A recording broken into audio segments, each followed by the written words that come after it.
Hello everyone. So today we're going to study about the poem "O Captain, My Captain" as an elegy.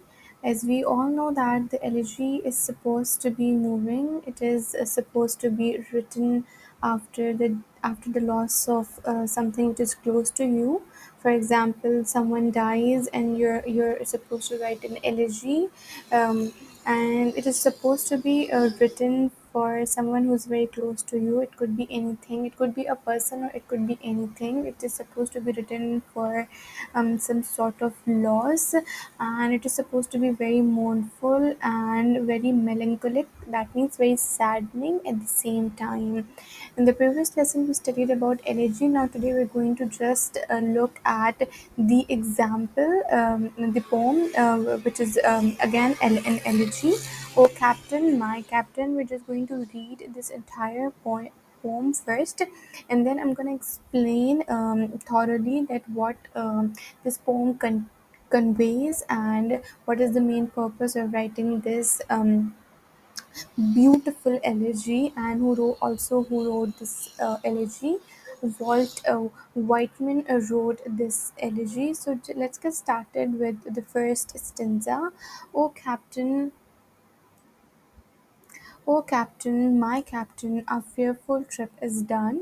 Now, here the poet or the writer is talking about some sort of trip. A trip could be any sort of trip. We'll get to know what kind of trip is that. "The ship has weathered every rack. The prize we sought is one." Now they're talking about a trip which is supposed to be in some kind of sea, and see, the ship has weathered every rack.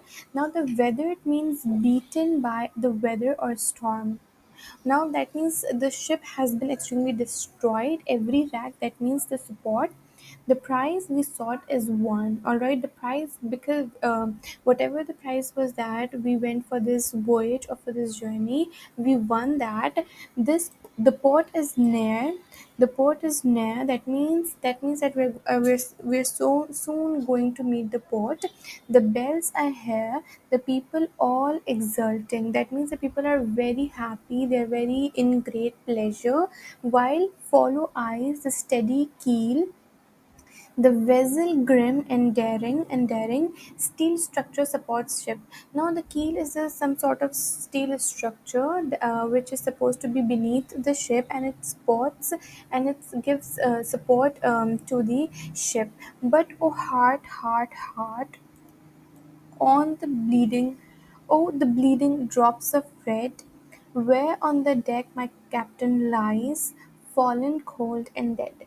Now the poet is on the ship again, and he is witnessing that the person or the captain of the ship has been dead and fallen cold and dead. He's not moving and he's bleeding drops of red. Now let's see what happens next. "O Captain, my Captain, rise up and hear the bells." Now the poet wants the captain to rise up and hear the bells, and witness that all the people are very happy. They are extremely joyous to see the ship coming back. Rise up for you, the flag is flung. For you the bugle trills, a musical instrument like a simple trumpet used specially in the army. So the poet is trying to convey all the emotions, all this beautiful scenery to the dead captain. Let's see, rise up. You're supposed to now wake up, and you're supposed to witness all these things.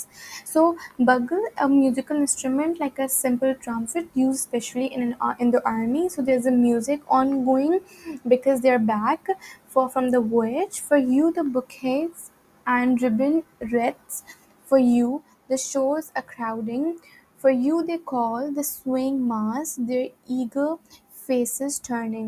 So swaying mass, that means the people are just looking here and there. The people are not are not familiar with this, that the poet is dead on on the deck of the ship. So sorry, the captain is dead on the deck of the ship, and the poet is trying to convey all the emotions, all the scenery, whatever he is witnessing at the shore, and he's trying to convey to the deck captain that now you're supposed to wake up. Here, captain, dear father, this arm beneath your head. It is some dream that on the deck you have fallen cold and dead. My captain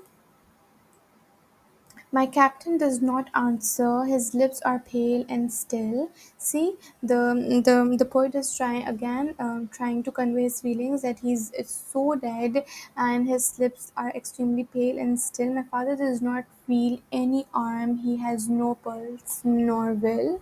The ship is anchored safe and sound. So anchored is kind of a support, a base. Its voyage closed and done. So we have reached to our shore, and our voyage and our journey, whatever the journey was that, it's closed and done. From fearful trip, the victor's ship comes in with object one, winner. So victor is a winner, someone who defeats the opponent party. Exult, O shores, and ring, O bells. So joys, exult is again joys, happiness, pleasure. Walk the deck, my captain lies fallen cold and dead. Now, again, in the end, the poet is again showing the mourning, the melancholic feeling towards the death of the captain. Now, we're going to just go through the explanation. The poem "O Captain, My Captain", written by Walt Whitman, is an elegy. Elegy is again a mournful poem, and it is supposed to be moving, and it is supposed to be written after the death of someone who is very dear to you, someone who is very close to you, which celebrates the heroic death and demise of the 16th former American president Abraham Lincoln. So again, this poem is written for the American president. उसकी उनकी death पे लिखा गया था, whose name was Abraham Lincoln. He died in the Civil War, so they went for the Civil War through ship, and they were coming back from that war. The poet Walt Whitman was a humanitarian poet. That means he take care of the people. Poet who realized at heart the sadness of the loss of Lincoln. So he was extremely sad, very melancholic because of the extreme loss of the American president. So he wrote this poem. Again, this is a narrative poem, and where it is shown that the sudden death of their leader brings about a great loss in the life of the Americans. It seems that they're enjoying the seashore with ribbon wreaths in their head. Alright. Others at the seashore cannot realize that their captain is no more, but the poet was present at the deck of the ship, where the corpse means dead body of his leader was lying pale and being bloodless and cold. So the people were at the shore. The people were all very extremely happy, and they were feeling extremely pleasure, and there was some sort of song playing on because they were coming back from the very long voyage. But the people there, they were not familiar that the captain or the president of the America is no more. The former president played an effective part in the American Civil War, but the ending of his life shown in the poem is really pathetic. One which affected not only the life of the Americans but also general readers. So, after reading the poem, one thing becomes very prominent in the mind of the readers. Abraham Lincoln fought bravely, leading his troops, and at the same time defeated the Confederates, helper of the southern state of America. He secured the national integrity of the whole nation as well as spread brotherhood among the countrymen, avoiding external internal dangers. So he died at the end of the voyage, but he did all the good deeds during the voyage. The person is Sorry, this poem is meaningful in the sense that it carries a different meaning which signifies the heroic authenticity of the leader, Abraham Lincoln. So, again, it's just not conveying the loss, and it is also conveying that the heroic authenticity of being a great leader.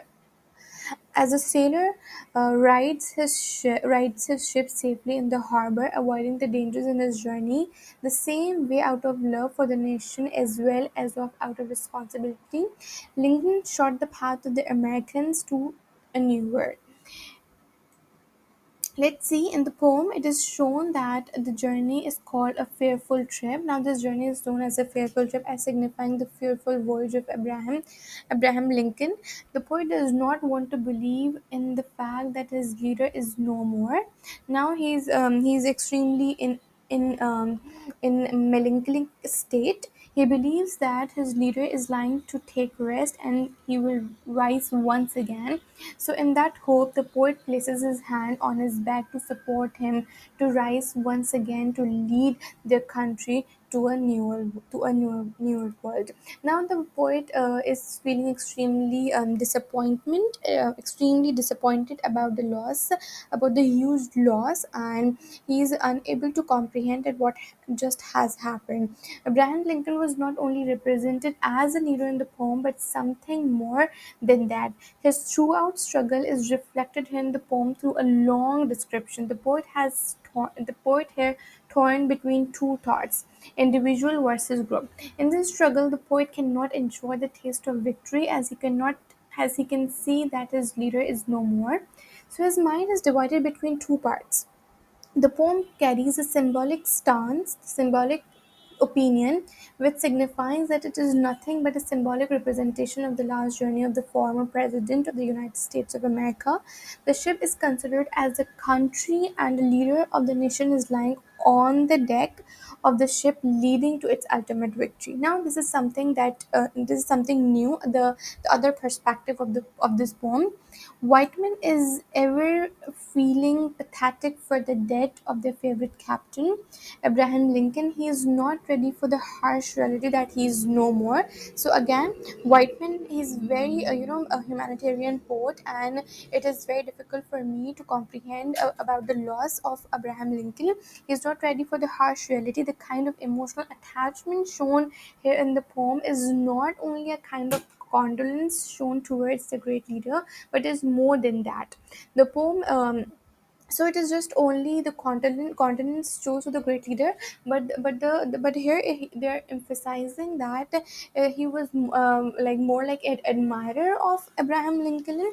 The poem is very much in the cube of leadership and guts to represent the country through the description of Lincoln's gallantry. Gallantry is again bravery. Now the poem has several themes. It's bravery, it's leadership, it's fighting and just standing up for your country, and a good character as well.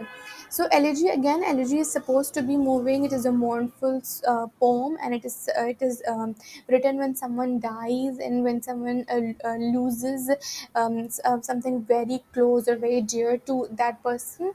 So I hope everything is clear to you about "Oh Captain, My Captain." If you have any confusion regarding this entire poem, you can just comment down in the section.